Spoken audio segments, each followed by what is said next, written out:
আল্লাহ বললেন, ইব্রাহিম দেখি তোমার হৃদয়ে আমার জায়গা কতটুকু, যাও কলিজার টুকরা সন্তান ইসমাইলের গলার মধ্যে তলোয়ার লাগাও। সাইয়েদনা ইব্রাহিম বিয়ে করার পর থেকে আল্লাহর কাছে চাইতে চাইতে শেষ, মাগা সন্তান হয় না। ওনার প্রথম সন্তানটা হয়েছিল সাইয়েদনা ইসমাইল যখন জন্মগ্রহণ করেছে, ইব্রাহিমের বয়স ছিল 86 বছর। সুবহানাল্লাহ কইতে মনে চায় না? এই এলাকায় আসেনি 86 বছর বয়সে সন্তান হয়েছে? হ্যাঁ, এরকম শক্তিশালী পুরুষ কেউ আছে? 86 বছর বয়সে তো হাঁটতেই পারে না। কথা কও। সাইয়েদনা ইসমাইলকে যখন আল্লাহ তাআলা সাইয়েদনা ইব্রাহিমকে উপহার দিয়েছেন, তখন সাইয়েদনা ইব্রাহিমের বয়স, চিল্লায় বলেন কত? 86 বছর বয়সে যে কলিজার টুকরা সন্তানটাকে হাতে পেলেন, চাঁদের মতো সুন্দর ছেলে। আল্লাহ বললেন, দেখি আমার হৃদয়ে তোমার জায়গায় কতটুকু, ইসমাইলকে জবাই করো। বলতে দেরি, ছুরি লাগাতে দেরি হয় না। এরপরে উনি ওনার কলিজার টুকরা ছেলে সাইয়েদনা ইসমাইলের সাথে কি ডায়ালগ মারলেন সেটাও কোরআনের ভেতরে আছে না নাই? ফালাম্মা বালাগা মাআহু السعي قال يا بني إني أرى في المنام أني أذبحك فانظر ماذا ترى। তিনি ছেলেটাকে বললেন, ও আমার কলিজার টুকরা ছেলে ইসমাইল, গত রাতে আমি স্বপ্ন দেখেছি যে আমি তোমাকে জবাই করছি। ফানজুর মাযা তারা, তোমার অভিমত কি, অপিনিয়ন কি জানাও। সুবহানাল্লাহ বলেন। ছেলেরা বললেন, আমি স্বপ্নে দেখেছি তোমার জবাই করতেছি, তোমার অভিমত কি? আমগরে যদি আমগো আব্বারা কইতো, কইতাম আমার দেখেন না, বড়টারে দেখছেন। কথা কম। বড়টাই কইতো আমার না মাইজাডারে দেখছেন, মাইজাডারে কইলে কইতো ছোটটারে দেখছেন। কথা কম। আমরা এটা কইতাম না?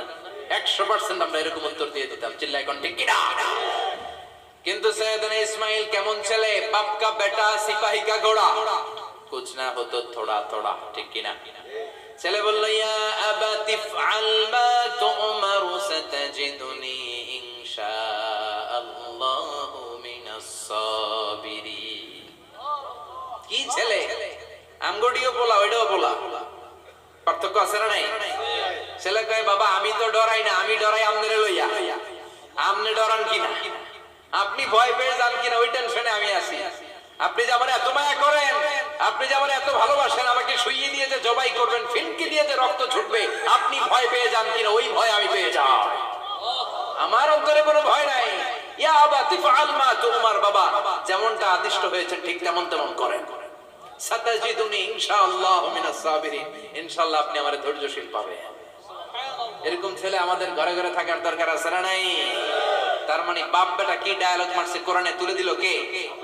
আমি আপনাদের খেদমতে সূরাত আল বাকারার 124 নম্বর আয়াত তেলাওয়াত করেছি। এই আয়াতে আল্লাহ তাআলা একজন প্রসিদ্ধ নবীর ব্যাপারে কিছু তথ্য দিয়েছেন। এই তথ্যগুলো আজকে আমরা শুনবো ইনশাআল্লাহ। পড়েন। রব্বুল আলামিন বলেন, ওয়া ইয বিতালা ইব্রাহিম রাব্বুহু বিকালিমাতিন ফাতাম্মাহুন্না ক্বালা ইন্নী জাইলুকা লিন-নাসি ইমামা। সুবহানাল্লাহ পড়েন।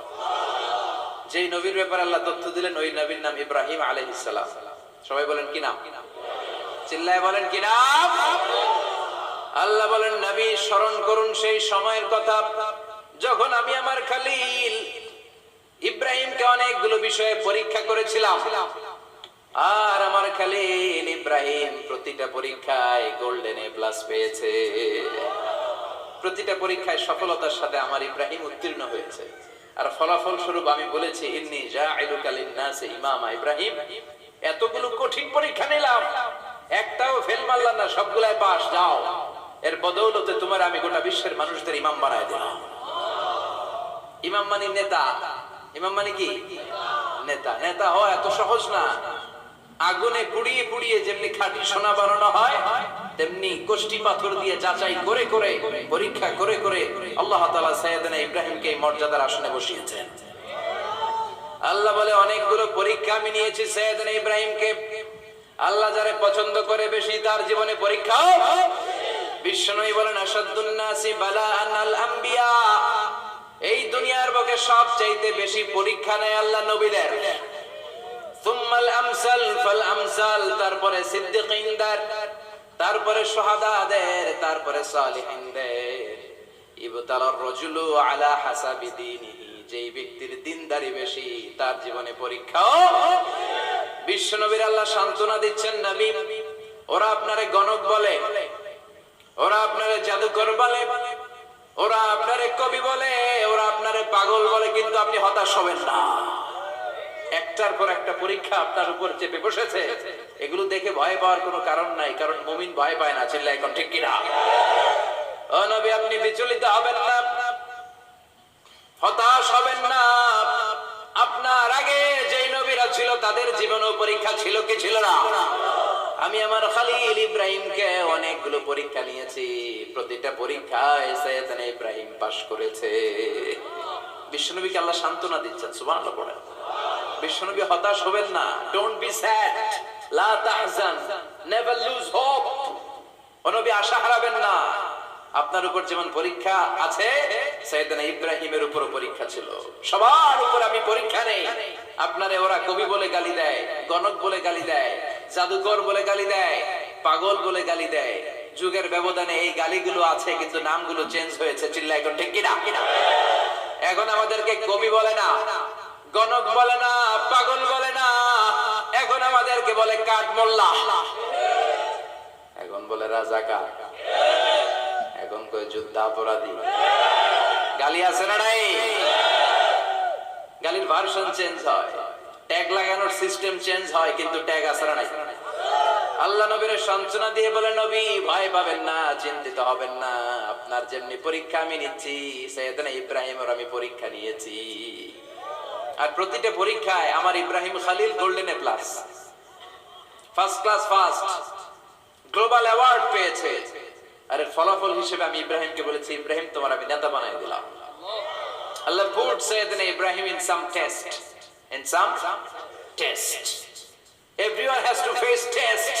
প্রত্যেককেই test and trial, পরীক্ষার সম্মুখীন হতে হয়।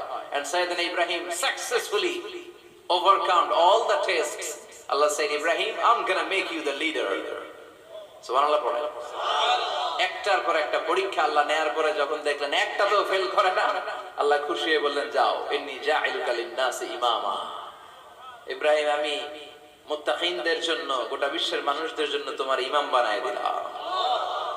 কত পরীক্ষা যে উনি ওনার জীবনে দিয়েছেন, কত কঠিন রাস্তা যে তিনি পাড়ি দিয়েছেন, তার কোনো শেষ নাই। সর্বপ্রথম পরীক্ষা ছিল ইলকাউহু ফিন-নার, অগ্নি পরীক্ষা। কি পরীক্ষা? নমরুদ বলল, ইব্রাহিম ঈমান ছেড়ে দাও, তাহলে জানে বেঁচে যাবা, নাইলে আগুনে ফেলবে। সাইয়েদনা ইব্রাহিমের এক কথা, জীবন যাবে কিন্তু ঈমান যাবে। ঈমানের পথে অবিচল থেকে আমার মরণ যেন হয়, তোমারই কাছে মিনতি আমার, তোমারই কাছে মিনতি আমার। মহামহিম দয়াময়, ঈমানের পথে অবিচল থেকে আমার মরণ যেন হয়। পড়ে না? আরো জোরে পড়ে না? আমিন। নমরুদ বলে, ঈমান ছেড়ে দাও, তা না হলে আগুনে ফেলবো। সাইয়েদনা ইব্রাহিম বলে, জীবন যাবে কিন্তু ঈমান যাবে। তার মানে আগুনের পরীক্ষায় পাস। চিল্লায় বলেন, আগুনের পরীক্ষায়। পরীক্ষা নাম্বার 2, একটার পর একটা পরীক্ষা নিতে আল্লাহ শুরু করলেন। আল্লাহ বললেন, ইব্রাহিম যাও, কলিজার টুকরা সন্তানকে আর হাজারকে, আমরা ওনারা ডাকি বিবি হাজরা, আমরা কি ডাকি বাংলাদেশে? আসলে নাম কি? হাজার। যাও, তোমার স্ত্রী হাজারকে আর ইব্রাহিমকে মক্কার ধুধু প্রান্তরে ফেলে দিয়ে আস। ওখানে মানুষ নাই, প্রাণী নাই, জনমানব শূন্য। দেখি আমার কদ্দুর ভালোবাসো। বলতে দেরি, টু শব্দরা মরুভূমিতে ফেলে দিয়ে আসবে। তার মানে পরীক্ষা নাম্বার 2 তেও, কথা বলেন, 2 তেও। পরীক্ষা নাম্বার 3, আল্লাহ বললেন, ইব্রাহিম দেখি তোমার হৃদয়ে আমার জায়গা কতটুকু। যাও, কলিজার টুকরা সন্তান ইসমাইলের গলার মধ্যে তলোয়ার লাগাও। সাইয়েদনা ইব্রাহিম বিয়ে করার পর থেকে আল্লাহর কাছে চাইতে চাইতে শেষ, মাগা সন্তান হয় না। ওনার প্রথম সন্তানটা হয়েছিল সাইয়েদনা ইসমাইল যখন জন্মগ্রহণ করেছে, ইব্রাহিমের বয়স ছিল 86 বছর।